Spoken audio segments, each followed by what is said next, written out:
ఓం శ్రీమాత్రే నమః. ఛానల్లోకి స్వాగతం అండి. ఆగస్టు 4వ తారీఖు అమావాస్య ఆదివారంతో కలిసి వచ్చింది. అమావాస్య అనేది చాలా విశేషమని, అలాగే ఎంతో శక్తివంతమైన రోజని పండితులు చెప్తున్నారు. ఎందుకంటే ఈ అమావాస్య రోజున రవి పుష్య యోగం కూడా ఏర్పడుతుంది. ఇంతటి విశేషమైన రోజున వృశ్చిక రాశి వారు ఏ పనులు చేయటం వల్ల మీలో ఉన్న నెగిటివ్ ఎనర్జీ తొలగిపోయి విశేషమైన ధనలాభం కలిగి మీకున్నటువంటి ఆర్థిక కష్టాలు తొలగిపోతాయి అనే అంశాలతో పాటుగా స్నానం చేసే నీటిలో ఏది కలుపుకోవాలి, ఆ పదార్థాలు ఎందుకు కలుపుకోవాలి అనే అంశాలను ఈ వీడియోలో మనం వివరంగా తెలుసుకుందాం. కానీ అంతకంటే ముందుగా మీరు కనుక మన ఛానల్ ఇప్పటి వరకు సబ్స్క్రైబ్ చేసుకోకపోతే సబ్స్క్రైబ్ చేసుకొని పక్కనే వచ్చిన బెల్ ఐకాన్ నొక్కి ఆల్ సెలెక్ట్ చేసుకుంటే మేము ఇలాంటి వీడియోస్ అప్లోడ్ చేయగానే ముందుగా మీకు నోటిఫికేషన్ వస్తుంది. అలాగే వీడియోని స్కిప్ చేయకుండా చివరి వరకు చూస్తేనే మేమేం చెప్తున్నామో, పరిహారం ఎలా చేయాలో మీకు పూర్తిగా అర్థమవుతుంది. ఇక వివరాలకు వెళ్ళిపోతే, ముందుగా అమావాస్య రోజున ఏ పనులు చేస్తే అదృష్టం కలిసి వస్తుందో, ఏ పనులు చేస్తే దురదృష్టం కలుగుతుందో తెలుసుకుందాం. అమావాస్య చాలా శక్తివంతమైనది. అమావాస్య రోజు కొన్ని పనులు చేస్తే అదృష్టం బాగా కలిసి వస్తుంది. అమావాస్య రోజున ఎవరైనా సరే సూర్యోదయానికి పూర్వమే నిద్ర లేవాలి. అలాగే తలస్నానం చేయాలి. తలస్నానం అంటే కేవలం నీళ్లు తల మీద పోసుకొని తలస్నానం చేయాలి. ఈ తలస్నానం చేస్తే చాలా మంచిది. అమావాస్య రోజు మధ్యాహ్నం పూట నిద్రపోకూడదు. మధ్యాహ్నం పూట నిద్రపోతే దరిద్రం చుట్టుకుంటుంది. ఈరోజు విశేషంగా లక్ష్మీ పూజ చేయాలి. అమావాస్య రోజు చేసే లక్ష్మీ పూజను ఐశ్వర్య లక్ష్మీ పూజ అంటారు. ఈ పూజ చేయడం వల్ల ఆర్థిక సమస్యలన్నీ తొలగిపోతాయి. అమావాస్య సందర్భంగా అన్నదానం చేసినా, వస్త్రదానం చేసినా విశేషమైన శుభ ఫలితాలు కలుగుతాయి. అలాగే అమావాస్య సందర్భంగా ఎవరైనా సరే ఎడమకాలికి నల్లదారం కట్టుకుంటే చాలా మంచిది. అమావాస్య రోజున ఎడమకాలికి నల్లదారం కట్టుకుంటే ఎదుటి వాళ్ళ ఏడుపులేవి మీ మీద పని చేయవు. దృష్టి దోషాలు, నరపీడ అనేవి ఉండవు. శత్రు బాధలన్నీ తొలగిపోతాయి. అలాగే అమావాస్య రోజున రాత్రిపూట భోజనం చేయకూడదు. ఉపవాసం ఉండాలి. కేవలం పళ్ళు, పాలు మాత్రమే ఆహారంగా స్వీకరిస్తే చాలా మంచిది. అలాగే అమావాస్య అంటే సూర్యుడికి చాలా ఇష్టమైన రోజు. అందుకే ఎవరైనా సరే అమావాస్య సందర్భంగా సూర్యుడికి అర్ఘ్యమిస్తే, అంటే సూర్యుడికి నీటిని సమర్పిస్తే జాతక దోషాలన్నీ కూడా తొలగిపోతాయి.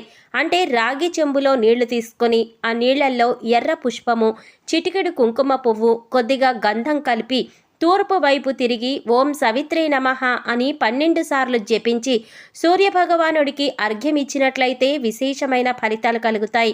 అమావాస్య సూర్యనారాయణ మూర్తి పుట్టినరోజు కాబట్టి సూర్యుడి అనుగ్రహం వల్ల సకల శుభాలు కలుగుతాయి. అలాగే పితృదోషాలు, పితృశాపాలు తొలగిపోవటానికి అమావాస్య రోజు ఒక ప్రత్యేకమైన విధి విధానం పాటించాలి.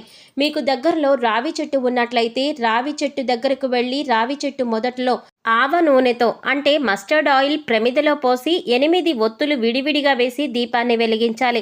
అమావాస్య రోజు ఎవరైతే రావి చెట్టు దగ్గరకు వెళ్ళి ఆవ నూనెతో దీపం పెడతారో వాళ్లకున్నటువంటి పితృదోషాలు, పితృశాపాలు తొలగిపోతాయి. అలాగే అమావాస్య సందర్భంగా నవధాన్యాలకు సంబంధించి ఒక ప్రత్యేకమైన పరిహారం పాటిస్తే లక్ష్మీ కటాక్షం చాలా సులభంగా కలుగుతుంది. నవధాన్యాలను అమావాస్య రోజున నానబెట్టి వాటిని లక్ష్మీదేవికి నైవేద్యంగా సమర్పించి ఆ తర్వాత ఆ నవధాన్యాలను ఎక్కడైనా పరిశుభ్రమైన ప్రదేశంలో చల్లాలి. కొన్ని రోజుల తర్వాత ఆ నవధాన్యాలకు మొలకలు వచ్చాక ఆ మొలకలు వచ్చిన నవధాన్యాలను గోవుకు ఆహారంగా తినిపించాలి. అమావాస్య రోజు నవధాన్యాల పరిహారం పాటించడం ద్వారా ఆర్థిక ఇబ్బందుల నుంచి సులభంగా బయటపడవచ్చు. అమావాస్య సందర్భంగా ఈ ప్రత్యేకమైన విధి విధానాలను పాటించండి. అమావాస్య రోజు కామ్య కోరికలేవి చేయకూడదు. అంటే కోరిక కోరుకుని చేసేటటువంటి కార్యక్రమాలు ఏవి కూడా చేయకూడదు. అమావాస్య రోజున ప్రత్యేకంగా దానాలు చేయటం, నువ్వులు నీళ్లలో వేసి దక్షిణ దిక్కుకు తిరిగి పితృదేవతలకు తర్పణాలు ఇవ్వడం, ఇలాంటివి చేస్తే పితృదోషాలు తొలగిపోతాయి. అమావాస్య రోజు అద్భుతమైన శుభ ఫలితాలు సిద్ధింపచేసుకోవచ్చు. అలాగే అమావాస్య రోజున బకెట్ నీళ్లలో ఏది వేసుకొని స్నానం చేయటం వల్ల మీలో ఉన్న నెగిటివ్ ఎనర్జీ తొలగిపోతుంది. అలాగే ఈ పదార్థాలను బకెట్ నీళ్లలో ఎందుకు కలుపుకోవాలి అనే అంశాలను ఇప్పుడు తెలుసుకుందాం. ప్రతి ఒక్కరూ కూడా ఆ భగవంతుడి ఆశీస్సులు మాపై ఉండాలని, జీవితంలో గొప్పగా ఎదగాలని కోరుకుంటారు. మరి ఆ దిశగా అడుగులు వేసేందుకు తమ వంతుగా ప్రతిరోజు పూజ చేస్తూ ఉంటారు. పూజ చేస్తే ఫలితాలు వస్తాయా అంటే మనశ్శాంతి మాత్రం ఖచ్చితంగా వస్తుంది. ఫలితం వస్తుందా అంటే మాత్రం అది వారి పూర్వజన్మ కర్మ ఫలితం మీద కూడా ఆధారపడి ఉంటుంది. మరి అలాంటి కర్మ ఫలితాన్ని తగ్గించుకోవాలి అంటే ఏం చెయ్యాలి అనే సందేహం మీకు రావచ్చు. మనం ఏదైనా పని చేస్తున్నాము అంటే అది ఎందుకు చేస్తున్నాము అని తెలుసుకొని చేస్తే మాత్రం దానికి ఖచ్చితమైన ఫలితాలు దొరుకుతాయి. ఈ మాట సాక్షాత్తు వేద పండితులు చెప్తున్నారు.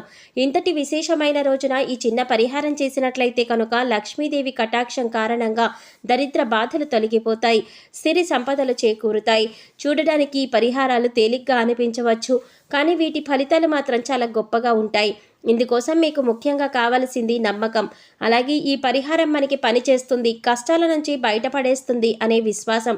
పరిహారంలో భాగంగా ముందు స్నానం చేసే నీటిలో ఏమేమి కలుపుకుంటే మీకు లక్ష్మీదేవి అనుగ్రహంతో సిరి సంపదలు పొందుతారో చూద్దాం. అంతేకాదు వాటిని ఎందుకు కలుపుకోవాలి అనే విషయాన్ని కూడా తెలుసుకుందాం.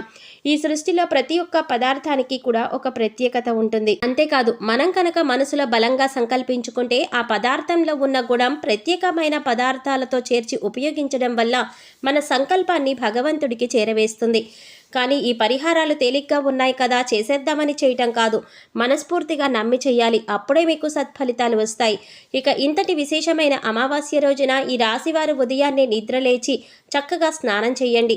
అలాగే స్నానం చేసే నీటిలో ఒక తమలపాకు, కొద్దిగా రాళ్ల ఉప్పు, అలాగే 2 హారతి కర్పూరం బిళ్ళలను పొడి చేసి వేసుకుని ఇవన్నీ నీళ్ళల్లో కలుపుకొని స్నానం చేయాలి.